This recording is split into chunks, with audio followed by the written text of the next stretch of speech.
Hey friends, welcome to your Pathshala TET Pathshala. I am your friend and your mentor. So friends, आज है 8 मई। तो 8 मई से related जितने भी करंट अफेयर्स के क्वेश्चन हैं, तो चलिए जल्दी से हम शुरू करते हैं। First question is, which foundation day was celebrated by the border road organisation on 7th May. 7th मई को सीमा सड़क संगठन ने अपना कौन सा स्थापना दिवस मनाया है? तो जो सीमा बॉर्डर रोड ऑर्गेनाइजेशन है, उसने अपना 61वां स्थापना दिवस मनाया है। तो ऑप्शन नंबर 2 जो है वो हमारा सही आंसर होता है। और जो ये बॉर्डर रोड ऑर्गेनाइजेशन है, ये डिफेंस मिनिस्ट्री के अंडर वर्क करती है। और ये क्या करती है? कुछ प्रमुख सड़कों का निर्माण करती है, फॉर्मेशन, कटिंग, सरफेसिंग, ब्रिज और रीसरफेसिंग जैसे काम भी करती है। इसके महानिदेशक हैं BRO मतलब बॉर्डर रोड ऑर्गेनाइजेशन के महानिदेशक है राजीव चौधरी। और ये का जो हेड ऑफिस है वो न्यू दिल्ली में है और इसका एस्टैब्लिशमेंट ईयर है 1960। सो फ्रेंड्स, ये आपका फर्स्ट क्वेश्चन है और इस क्वेश्चन से आपको इतनी सारी इन्फॉर्मेशन मिलती है। आई होप कि आपको मेरा पढ़ाया हुआ पसंद आ रहा है। तो अगर आपको पसंद आ रहा है तो फ्रेंड्स प्लीज़ इस चैनल को सब्सक्राइब कीजिए, अपने फ्रेंड्स के साथ शेयर कीजिए। Next question is, which judge was awarded the Align Bench Global Vision Award for the year 2021? किस न्यायाधीश को वर्ष 2021 का अलाइन बेंच ग्लोबल विजन पुरस्कार दिया गया है? तो जम्मू कश्मीर की जो पूर्व जज थी गीता मित्तल, इनको ये अवार्ड दिया गया है इंडिया से। तो हमारा जो ऑप्शन नंबर 3 है ये हमारा सही आंसर है। गीता मित्तल जो हो गई है हमारी, इनको ये अवार्ड दिया गया है। कहाँ की जज थी, रह चुकी हैं ये जम्मू कश्मीर की। तो जो ये हमारा golden align bench global vision award है, ये एक टाइम पे 2 लोगों को दिया जाता है, वो एक साथ शेयर करते हैं। तो दूसरी जो है वो है मैक्सिको की मॉर्गरिटा लूना रामोस, उनको ये अवार्ड दिया गया है। उनके साथ शेयर करेंगी गीता मित्तल, ठीक है। अब जो गीता मित्तल है प्रेजेंट टाइम पे वो BCC की अध्यक्ष है, BCC की अध्यक्ष है। अब ये BCC क्या है? ब्रॉडकास्टिंग कंटेंट कंप्लेंट काउंसलिंग है, वहाँ की अध्यक्ष हैं। और जो इस अवार्ड की ग्लोबल विजन अवार्ड की जो शुरुआत थी वो IAWJ international association of women जज ने की थी 2016 में। Next question is, how many Rafale fighter jets did Egypt buy from France? मिस्र देश ने फ्रांस से कितने राफेल लड़ाकू विमान खरीदे हैं? तो जो मिस्र देश ने उसने फ्रांस से 45.5 अरब डॉलर में 30 राफेल लड़ाकू विमान खरीदे हैं, राफेल फाइटर जेट खरीदे हैं। और वो हमारा फर्स्ट ऑप्शन जो है वो बिल्कुल सही आंसर है। तो ये जो उन्होंने खरीदे हैं, इसके अलावा जो है मिस्र देश फ्रांस से 24 करोड़ रुपए की मिसाइलें भी लेगा, कुछ देगा उसको। 24 करोड़ रुपए की मिसाइलें ले रहा है वो उससे। वो ये सब चीज़ें, टर्की में क्या हो रहा है, अफ्रीका के साथ उसका युद्ध हो रहा है, उसके साथ लड़ाई हो रही है, इस चीज़ के लिए वो ये जहाज, फाइटर जेट और मिसाइलें परचेज कर रहा है। किससे? फ्रांस से।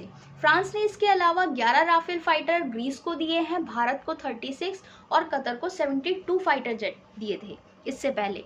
Next question is, Abhilasha Patil has passed away, what was she was famous for? जो अभिलाषा पाटिल है, हाल ही में इनका निधन हुआ है, वो किस चीज़ के लिए प्रसिद्ध थी? वो एक प्रसिद्ध क्या थी? अभिनेत्री थी। सो हमारा ऑप्शन नंबर जो 4 है वो हमारा बिल्कुल सही आंसर है। ये एक अभिनेत्री थी और इनका जो 47 की एज में इनकी डेथ हुई है कोविड-19 की वजह से। और इन्होंने जो इनकी प्रमुख फिल्में हैं जिसमें इन्होंने वर्क किया है, गुड न्यूज़, बद्रीनाथ की थी दुल्हनिया और छिछोरे जैसी फिल्मों में इन्होंने काम किया है। इन्होंने जो अपने बॉलीवुड करियर की शुरुआत की थी मराठी फिल्मों से की थी, जिनमें से इनकी कुछ फिल्में हैं ते 8 दिवस, बायको देता का बायको, प्रवास आदि फिल्मों में इन्होंने काम किया है, मराठी फिल्मों में। Next question is, in which city was the Asian lion found corona positive in Nehru zoological park? किस शहर में स्थित नेहरू जूलॉजिकल पार्क में एशियाई शेर कोरोना पॉजिटिव पाए गए हैं? तो जो आपका ये ऑप्शन नंबर फर्स्ट है हैदराबाद, ये हमारा सही आंसर हो गया। हैदराबाद में क्या हो गया है, ये 8 एशियाई शेर जो हैं वो कोरोना पॉजिटिव पाए गए हैं। अब ये जो पार्क है, यहाँ पर जैसे ही इन लोगों को पता चला यहाँ पर नेहरू जूलॉजिकल पार्क में कि भाई 8 शेर जो है वो कोरोना पॉजिटिव हो गए हैं, तो उन्होंने क्या किया, उनको आइसोलेट कर दिया। और इसके अलावा उन्होंने वहाँ के वर्कर्स का RT-PCR टेस्ट किया है। तो उसमें उनके कम से कम लगभग 25 जो वर्कर्स थे वो कोरोना पॉजिटिव पाए गए हैं। Next question is, which state started the mountain stream scheme? किस राज्य ने पर्वत धारा योजना शुरू की है? तो जो आपका ये हिमाचल प्रदेश राज्य है, इसने वन क्षेत्रों में ये योजना शुरू की है पर्वत धारा। तो ऑप्शन नंबर 3 जो है वो हमारा सही आंसर है। अभी जो ये योजना है क्यों शुरू की है हिमाचल प्रदेश ने? उसने शुरू की है कम से कम 20 करोड़ रुपए खर्च करके। उसने ये वन क्षेत्रों में किस लिए यूज़ की है? जल स्रोतों के संरक्षण के लिए, कि जितने भी हमारे वाटर सोर्सेज हैं उनका जो संरक्षण करने के लिए ये हिमाचल प्रदेश ने योजना शुरू की है। कौन से प्रदेश में? लाहौल स्पीति एवं कन्नौर जिले में।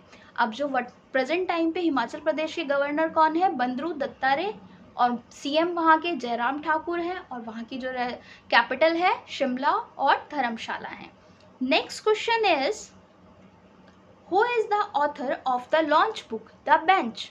लॉन्च बुक पुस्तक जो है आपकी द बेंच के लेखक कौन है? तो इसके जो लेखक हैं आपकी वो है मेघन मार्कले। मेघन मार्कले जो है उन्होंने एक पोएम से इंस्पायर होके ये बुक लिखी है। सो हमारा ऑप्शन नंबर 2 जो है वो बिल्कुल करेक्ट आंसर है।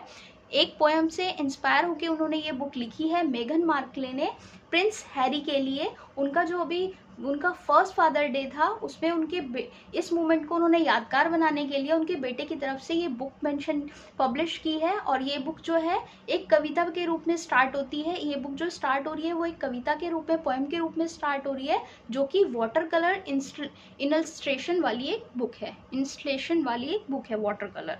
Next question is, which company offered $44.6 billion to buy Yahoo Inc?